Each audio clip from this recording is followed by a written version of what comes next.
नमस्कार। कहते हैं शरीर नश्वर है और एक न एक दिन सभी को इस धरती में शरीर को छोड़ के ही जाना पड़ेगा। परंतु क्या आप जानते हैं कि हमारे एक ऐसे राजा हुए हैं जिनका एक ज़िद था कि वह शरीर के साथ ही मृत्यु को प्राप्त करेंगे, अर्थात वह शरीर के साथ ही स्वर्गलोक में जाएंगे। और उन राजा का नाम था इक्ष्वाकु कुल के वो राजा थे। उनका नाम था त्रिशंकु। तो त्रिशंकु राजा की ये जिद थी कि वह शरीर के साथ ही स्वर्गलोक को जाए।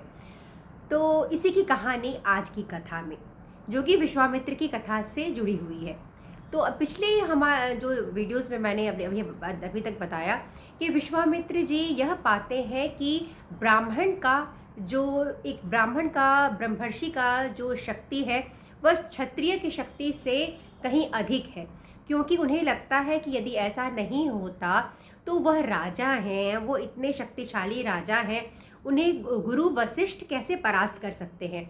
और तब उनके जीवन का खोज शुरू होता है उस ब्राह्मणत्व की प्राप्ति का। वह चाहते हैं कि वह ब्राह्मण की शक्ति को पाएं, जिससे कि उन्हें उन्हें उन्हें उन्हें लगा कि वह शक्ति जो है वह क्षत्रिय से भी अधिक बलवान है। इसीलिए उस शक्ति की खोज का सफ़र उनका शुरू होता है। और विश्वामित्र जी अपनी जब वो वशिष्ठ के साथ युद्ध में परास्त हो जाते हैं, गुरु वशिष्ठ जी के साथ, तो वे अपनी पत्नी को लेके दक्षिण दिशा की ओर चले जाते हैं, जहां वे बहुत ही उग्र और भारी तपस्या करते हैं। और वहां उन्हें 4 पुत्रों की भी प्राप्ति होती है जो बड़े धर्मात्म होते हैं। अब यह 1000 वर्ष तक विश्वामित्र बहुत ही कठिन तपस्या करते हैं, जिसके बाद ब्रह्मा जी जो है वो उनसे बहुत प्रसन्न होते हैं। अब ब्रह्मा जी वशिष्ठ ये विश्वामित्र जी को दर्शन देते हैं और उन्हें यह कहते हैं कि तुमने तो बहुत कठिन तपस्या किया है और हम तुमसे बहुत प्रसन्न हैं, जिस कारण हम तुम्हें राजर्षि मानते हैं। और ऐसा कहकर ब्रह्मा जी वहाँ से चले जाते हैं। अब विश्वामित्र को यह दुख होता है कि इतना कठिन तपस्या करने के बाद भी उन्हें केवल राजर्षि ही माना गया, ब्रह्मर्षि नहीं। अब यहाँ जानने योग्य बात है कि राजर्षि क्या है और ब्रह्मर्षि क्या है।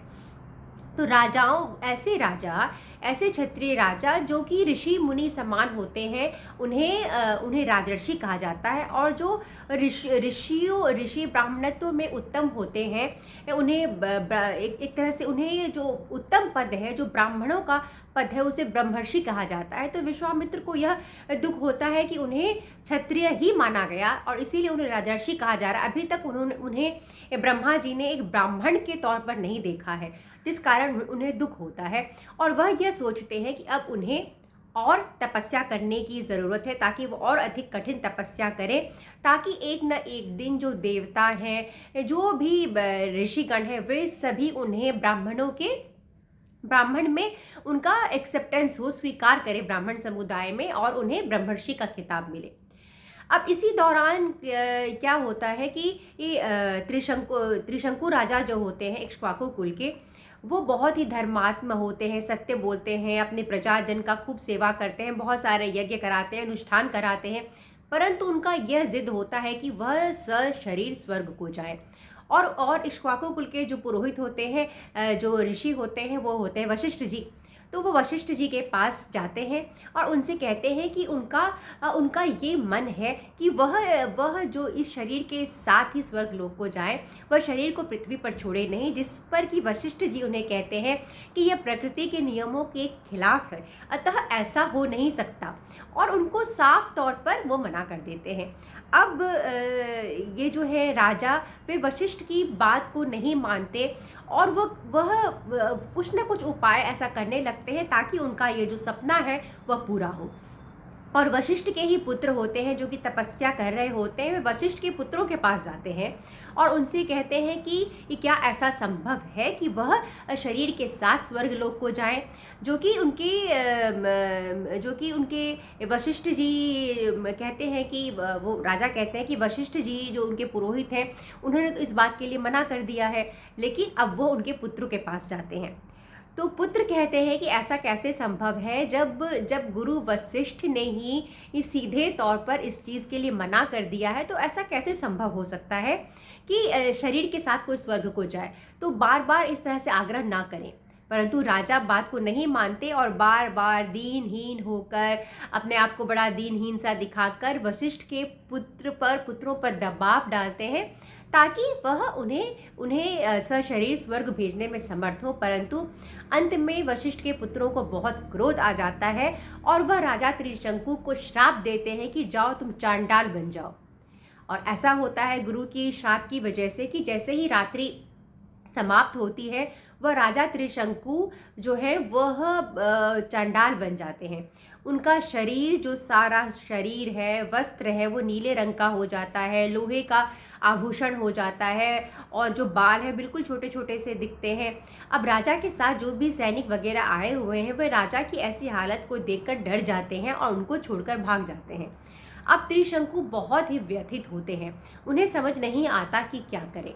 फिर उनके मन में विचार आता है कि क्यों न ऋषि विश्वामित्र के पास जाया जाए, और इसीलिए विश्वामित्र के पास जाते हैं। विश्वामित्र को अपना सब हाल बताते हैं, जो कि उनके साथ हुआ है, वो सत्य सत्य सारी घटना बता देते हैं। विश्वामित्र को त्रिशंकु राजा के चांडाल रूप को देखकर बहुत दया आता है, और वह कहते हैं कि ठीक है, मैं तुम्हारी सहायता करूंगा ताकि तुम सशरीर स्वर्ग को पहुंच सको। और वो अपने पुत्रों से कहते हैं कि यज्ञ का आयोजन किया जाए, और अनेक ऋषियों से कहते हैं कि सब तैयारियां करो, सभी जगह संदेश भेजा जाता है कि यज्ञ होने वाला है। परंतु सभी लोग आते हैं, परंतु महोदय नाम का एक ऋषि और वशिष्ठ के जो पुत्र होते हैं वो बिल्कुल मना कर देते हैं आने के लिए। और कारण यह बताते हैं कि चूंकि विश्वामित्र खुद एक क्षत्रिय हैं, और जिस यज्ञ कराने जो यज्ञ कराने जा रहे हैं वह एक चांडाल के लिए है, तो इस नाते ब्राह्मण जो वहाँ भविष्य का भोजन ग्रहण करेंगे तो वो कैसे सफल हो पाएगा। तो ये कारण देकर, और एक तरह से विश्वामित्र का अपमान ही ये किया जाता है, ऐसा कहकर कि वो क्षत्रिय हैं तो उनसे क्या यज्ञ होगा। तो इस तरह से जब विश्वामित्र को यह बात पता चलता है तो बहुत दुखी होते हैं, चूँकि विश्वामित्र का जो यहाँ पर इंटेंशन रहता है वो सिर्फ यह होता है कि उनका मदद करने का। वो चाहते हैं कि वह राजा त्रिशंकु का मदद करे ताकि वह सशरीर स्वर्ग को चले जाए। परंतु वशिष्ठ के पुत्रों का जो ये एक अभिमान होता है, उससे विश्वामित्र बहुत क्रोधित होते हैं और उन्हें वो श्राप देते हैं कि वो भस्म हो जाए, और उनका जो वो एक मुष्टिक जाति में जन्म ले जो कि कुत्ते का मांस वगैरह खाता है, इस तरह से श्रापित करते हैं। अब इसके बाद वो यज्ञ शुरू होता है, देवताओं का आवाहन किया जाता है। वो सभी देवताओं को बुलाते हैं अपना अपना स्थान ग्रहण करने के लिए, परंतु देवता भी नहीं आते उनके यज्ञ में पार्टिसिपेट करने के लिए, देवता भी नहीं आते। और जो ऋषिगण हैं वो भी सिर्फ इसीलिए मानते हैं यज्ञ कराने के लिए कि उनको भी डर लगता है कि विश्वामित्र बहुत पहुँचे हुए ऋषि हैं, परंतु उन्हें क्रोध आ जाता है। अगर वो क्रोध से श्रापित कर देंगे तो मुमकिन है कि ऐसा संभव है कि हम लोग भी उनके श्राप हमें लग जाए। तो इस कारण से वो जो विश्वामित्र के साथ जो ऋषिगण होते हैं वे इस यज्ञ के लिए मान जाते हैं। तो ऐसा होता है कि कोई देवता नहीं पहुंचते, कोई नहीं पहुंचता, जबकि विश्वामित्र विश्वामित्र सिर्फ राजा त्रिशंकु की सहायता करना चाहते हैं। और अंत में विश्वामित्र कहते हैं कि मैं अपनी शक्तियों से तुमको सशरीर स्वर्ग जरूर भेजूंगा। जब ऐसा कहते हैं तब वो त्रिशंकु सही में शरीर के साथ स्वर्ग में चले जाते हैं। परंतु जब वो स्वर्ग में पहुंचते हैं तो इंद्र त्रिशंकु को यह कहकर स्वीकार नहीं करते कि तुम्हें गुरु का श्राप मिला है और तुम शरीर के साथ स्वर्ग कैसे आ सकते हो, तो वो स्वर्ग से वापस भेज देते हैं। अब विश्वामित्र वो त्राही करके आने लगते हैं राजा त्रिशंकु। विश्वामित्र इनको देखते हैं, उनको बोलते हैं रुको रुको वहीं ठहरो, और त्रिशंकु जो बीच में लटक जाते हैं, न स्वर्ग पे न धरती पे। तब विश्वामित्र को बहुत क्रोध आता है देवताओं के इस रवैये पे, और वह कहते हैं कि वह एक अलग नक्षत्र का निर्माण करेंगे। देवता आते हैं विश्वामित्र को रोकने का कोशिश करते हैं, परंतु विश्वामित्र कहते हैं कि वो कह चुके हैं कि राजा त्रिशंकु को उनको सशरीर स्वर्ग के साथ भेजेंगे, तो वह भेज के ही रहेंगे।